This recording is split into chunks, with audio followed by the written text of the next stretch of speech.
Hello friends, स्वागत है आप सभी का आपके अपने यूट्यूब चैनल पर। दोस्तों आज मैं आपसे वीडियो में डिस्कस करूंगा, जब हम अपने घर को बनाते हैं तो दोस्तों हम अपने घर में जब ब्रिक वर्क कराते हैं यानी चिनाई का काम कराते हैं तो हमें ऐसी कौन सी ज़रूरी बातें हैं जो पता होनी चाहिए। और दोस्तों साइट पे ऐसी कौन सी चीज़ें हैं जो चेक भी करना चाहिए।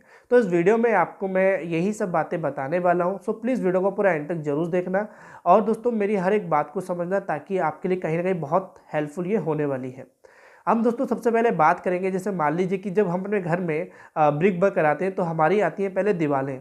तो दोस्तों यहाँ पे दोस्तों दीवार की जो थिकनेस रहती है, यहीं पे बहुत से लोग कंफ्यूज रहते हैं कि किस थिकनेस की दीवार हमें कहाँ देनी चाहिए। तो यहाँ दोस्तों मैं आपको बताऊंगा, जैसे कि आप सभी जानते हैं कि घर में ज़्यादातर जो दीवार की मोटाई रहती है वो हमारी 9 इंच की और दोस्तों 4.5 इंच की दीवार दी जाती है। अब ये दोनों दोस्तों हमें कहाँ कौन सी जगह देनी चाहिए।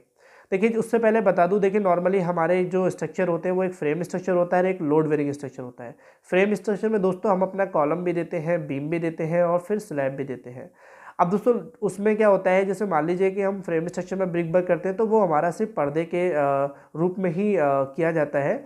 लेकिन लोड बेरिंग स्ट्रक्चर जो होता है उसमें दोस्तों हमारा कॉलम नहीं होता, ना ही बीम होता है, सिर्फ दीवार के सहारे ही हमारी छत डाली जाती है।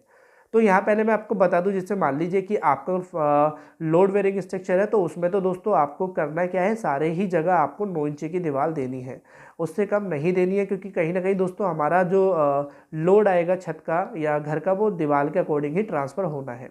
तो वहाँ तो आप दोस्तों 9 इंच ही दें। लेकिन अगर हम बात करें फ्रेम स्ट्रक्चर की, जैसे कि मैंने आपको बताया जिसमें अपने कॉलम बीम दिया है, ज़्यादातर अब दोस्तों फ्रेम स्ट्रक्चर ही होते हैं। तो वहाँ दोस्तों मैं यहाँ पे पहले सबसे पहले आउटर की जगह बात करता हूँ। जैसे हमारे घर की जो आउटर दीवारें होती हैं तो ज़रूरी नहीं है कि दोस्तों वहाँ पे आप 9 इंची की ही दें, आप वहाँ 4.5 इंची की भी दे सकते हैं। क्योंकि दोस्तों मैं आपको बता दूँ, जो हमारा फ्रेम स्ट्रक्चर में लोड ट्रांसफ़र होता है वो हमारा जैसे मान लीजिए स्लैब, स्लैब से बीम, बीम से कॉलम, कॉलम से फाउंडेशन। जो दीवार होती है हमारी वो सिर्फ पर्दे के रूप में काम करती हैं या फिर पार्टीशन के तौर पे हम इस्तेमाल करते हैं।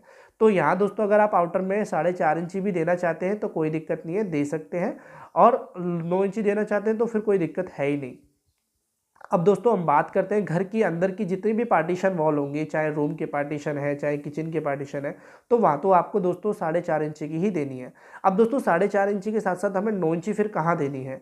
अब देखिए 9 इंची आप दीवार वहाँ देंगे, जैसे मान लीजिए कि कोई आपकी बाथरूम है और या टॉयलेट है, उस दीवार पे आपकी ज़्यादा फिटिंग होती है, जैसे शावर भी फिट हो रहा है, आपका कोई मिक्सचर वगैरह भी लग रहा है, या ऐसी जगह जहाँ पे आपकी जैसे किचन में आपकी काफ़ी ज़्यादा पानी की फिटिंग हो रही है, तो उस जगह पे आपको दोस्तों करना क्या है, वहाँ 9 इंची दीवार देनी है। जैसे टॉयलेट में सिस्टम होती है हमारी, जो कंसील सिस्टम दीवार में ही फिट होती है, तो वहाँ भी आपको 9 इंची दीवार देनी है। तो सीधा सीधा आप ये समझ लीजिए कि जिस दीवार पे हमारा काफ़ी ज़्यादा फिटिंग वगैरह हो रही है टॉयलेट की, या लाइट की फिटिंग हो रही है, या दोस्तों हमारी जैसे अक्सर होता है क्या है, मैंने देखा है कि एक ही दीवार में हमारी क्या होती है, विंडो भी दी जाती है और उसी में हमारी घर की चौखट भी दी जाती है दरवाजे की। तो वहाँ भी दोस्तों आप 4.5 इंची ना देके 9 इंची की दीवार दें। क्योंकि दोस्तों कहीं ना कहीं देखा जाए तो 9 इंची और 4.5 इंची दीवार में हमारा फिर एक ज़्यादा आप उसमें तोड़फोड़ करते हैं या फिर ज़्यादा आप दरवाजे विंडो देते हैं तो वो वीक हो जाएगी। तो इसलिए वहाँ पे 9 इंची मैं प्रेफर करूँगा। अब दोस्तों ये तो दीवार की थिकनेस को लेके हो गया। अभी दोस्तों मैं आपको बता दूं, जैसे मान लीजिए कि जो हमारी 4.5 इंची की दीवार होती है तो उसको बनाने से पहले या बनाते समय बहुत सी बातें ध्यान रखनी होती है। तो उसके बारे में मैंने एक वीडियो डाल रखी है, तो वहाँ पे जाके देख सकते हैं, वरना वीडियो ये काफ़ी बड़ी हो जाएगी।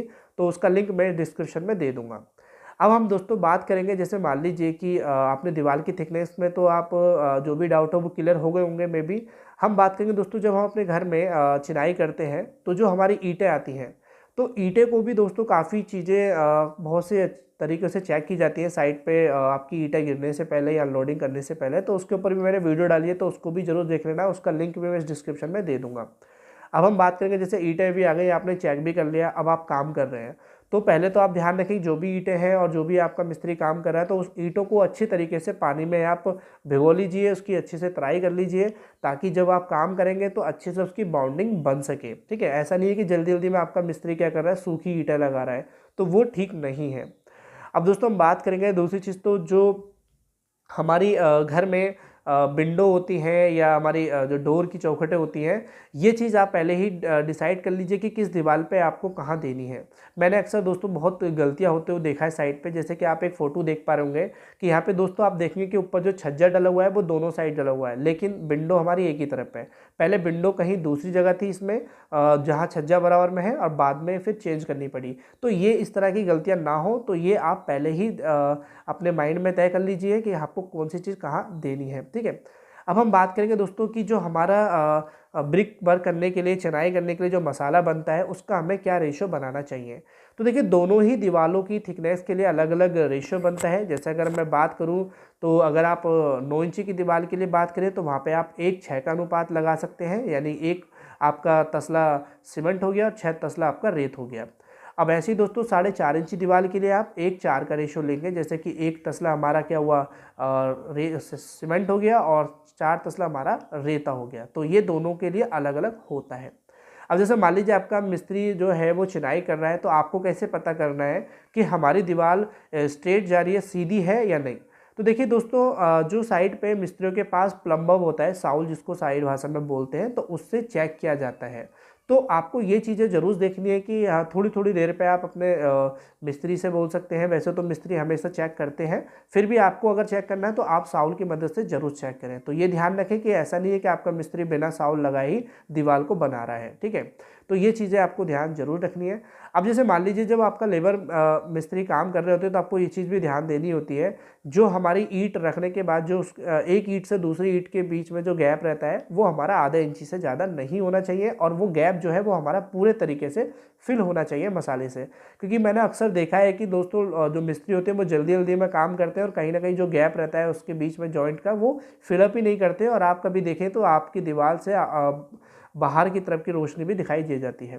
तो ये दोस्तों कहीं ना कहीं आपकी जो प्लास्टर होता है तो वहाँ पे दिक्कत करता है, और फिर वहाँ पे क्रैक भी आने के चांसेस हो जाते हैं। तो ब्रिक के जो जॉइंट होते हैं उनको भी अच्छे से फिल करना है आपको, ठीक है।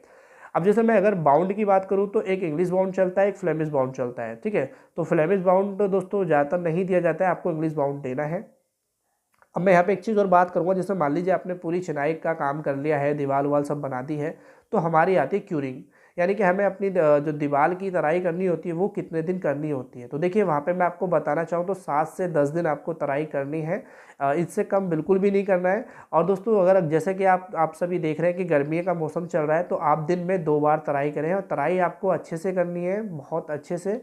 ये नहीं कि बस नाम के लिए आप तराई करें। तो एक आप अपना बंदा अलग से रख सकते हैं तराई के लिए, क्योंकि कहीं ना कहीं हमारे घर में देखा जाए तो काफ़ी हद तक हमारी जो स्ट्रेंथ मिलती है स्ट्रक्चर को, वो तराई से ही मिलती है, यानी कि क्यूरिंग से मिलती है। तो आई होप आपको जो मैंने ये घर में चिनाई के काम करते समय या ब्रिक वर्क करते समय कौन कौन सी बातें ध्यान रखनी है, आपको वो क्लियर हो गए हैं। इनकेस अगर अब भी इस वीडियो के रिगार्डिंग या इस टॉपिक के रिगार्डिंग कोई डाउट है, तो आप मुझे कमेंट में टाइप कर सकते हैं, मैं आपको उसका जवाब दे दूंगा।